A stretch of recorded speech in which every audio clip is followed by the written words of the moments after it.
welcome to Turn the Page, the official podcast of the Syosset Public Library.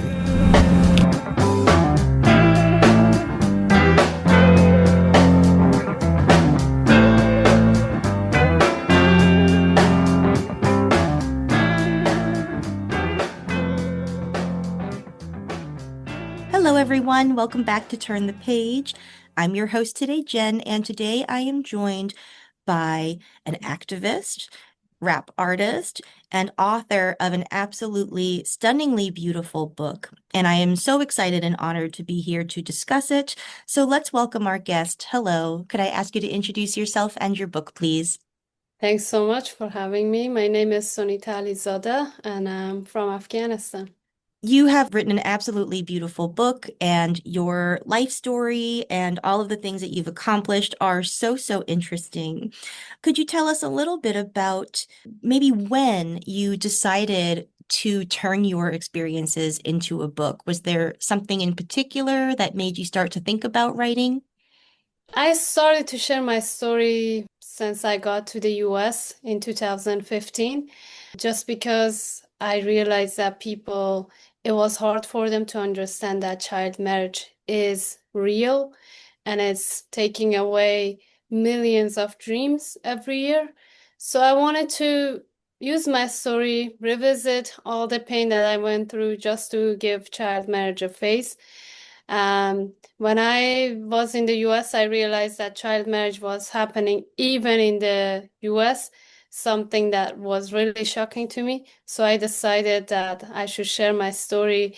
And then after hearing that my story inspired people, my music encouraged girls, women around the world to also hold tight to their dreams, I thought that my story could help more people around the world.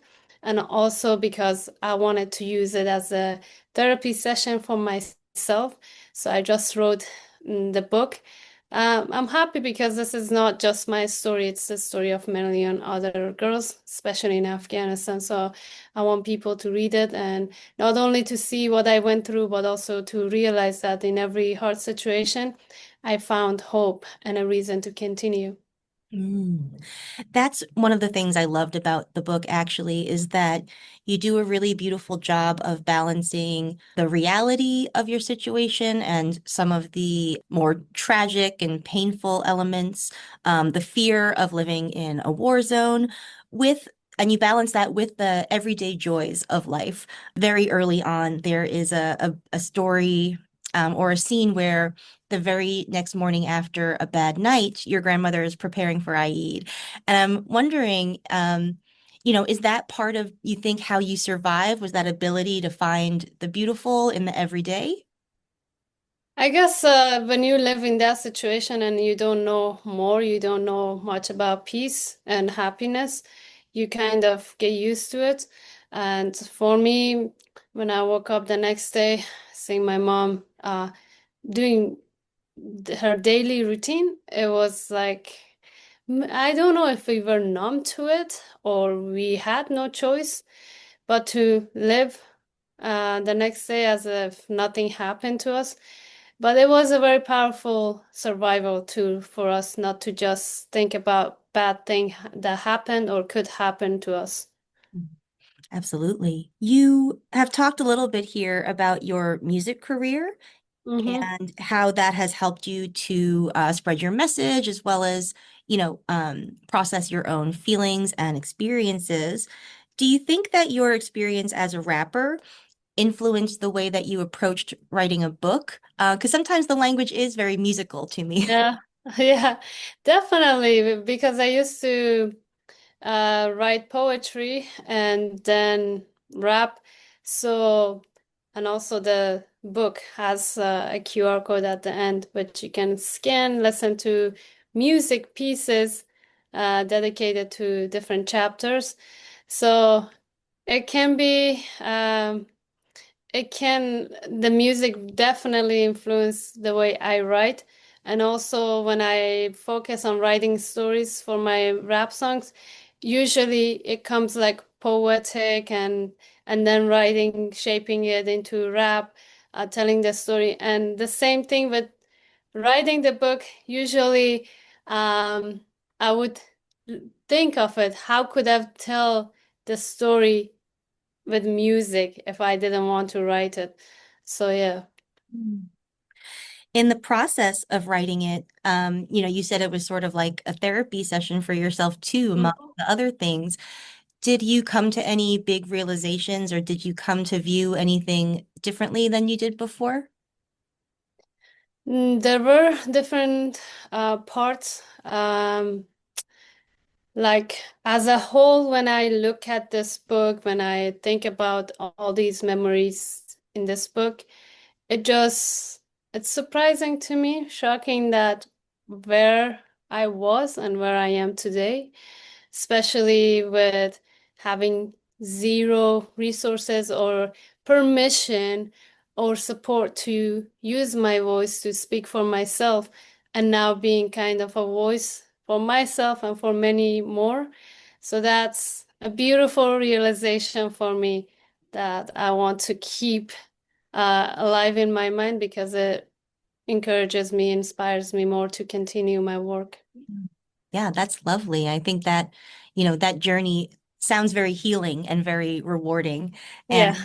very beautiful the way that you capture it on the page. To go back to the issues of survival and refugeeism, because you did leave Afghanistan and you were in several places for a time. What are the other things that you feel like helped you survive in that time? And I mean, like physical survival, and also like emotional or spiritual or whatever you might call that.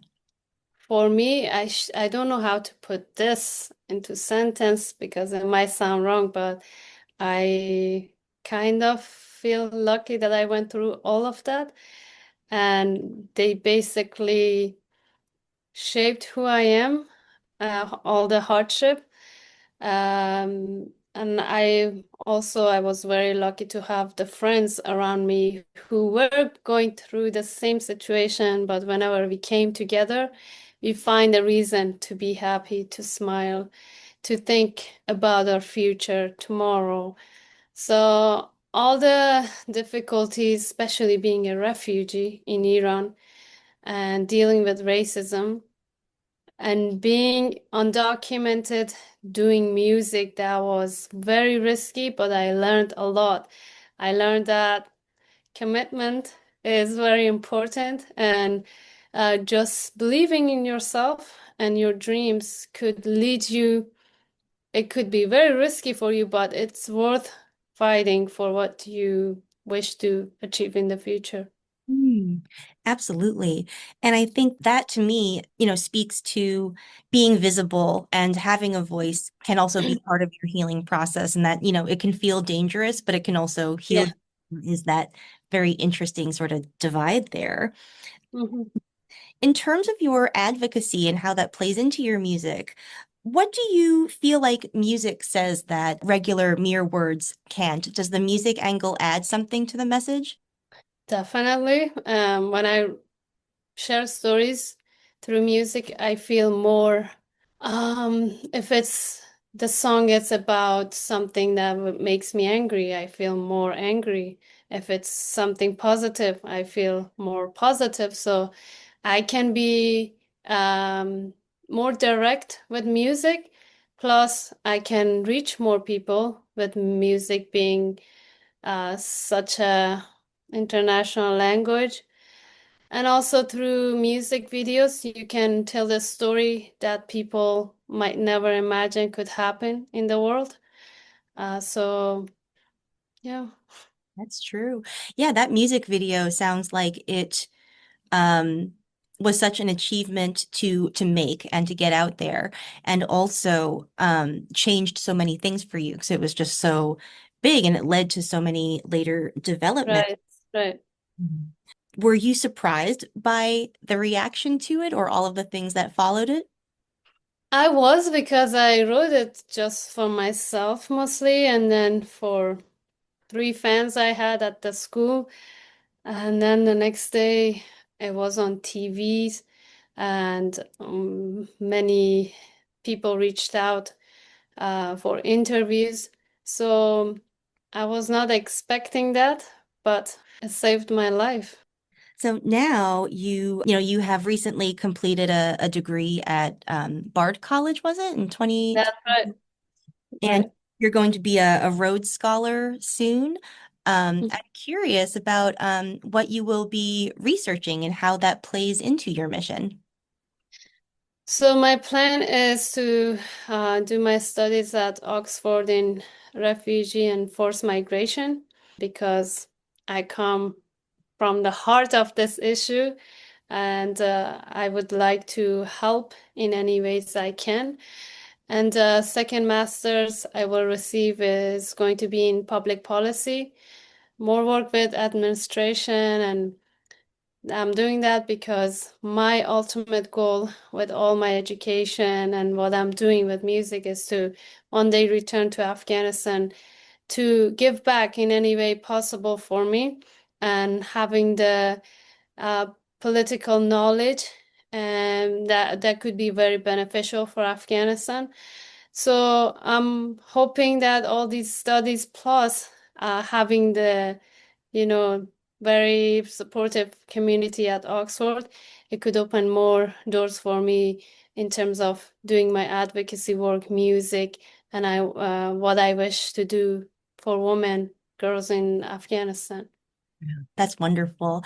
And I like the way that your master's degrees will play into what you've already done, because I think your music and your writing and your advocacy create Mhm. support in the public and create awareness. And then the policy degree will let you do something with that. So that's a Yes, great plan. definitely. Yeah. Yeah. Do you think you'll ever write another book? Uh, I don't know. Some people, they're like, why did you write a book? You're not even, 30 yet. So, but there are some stories that you have in early stages of your life that worth sharing and could inspire other people, teach them something. So I thought I'm gonna start this, not thinking about writing another chapter of my life. So for now, I'm gonna stick to one. Excellent. That's great. Well, I'm glad that you wrote this one because it really is a very beautiful and inspiring read. And I'm so Thank grateful that you came to discuss it. thank you so much for your support. You're very welcome. All right, listeners, please check out Sonita, My Fight Against Tyranny and My Escape to Freedom. It's out now in the world. It will be out when you hear this. So please head to your favorite bookstore or website or library, maybe, wherever you like to go for books. Okay, it is time to close this chapter. We'll see you next time. It's time to close this chapter of Turn the Page. Join us for the next episode.